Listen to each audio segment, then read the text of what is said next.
गुणागार संसार पारम नतोयम तुषारादि संगास गौरम गभीरम मनोभूत कोटि प्रकाशी शरीरम सुरन्मोलि कल्लोलि निच्चारु गंगा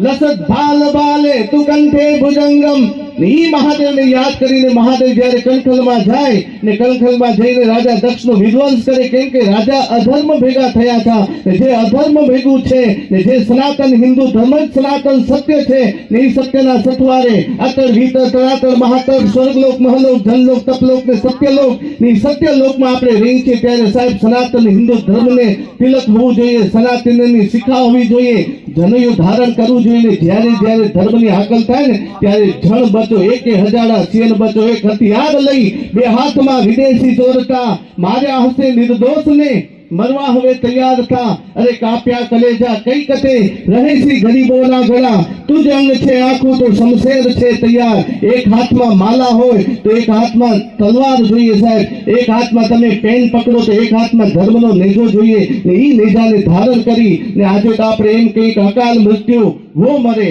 મેં પહેલા કીધું જે મહાકાલની સેવા કરતો હોય ને જેને કહેવાય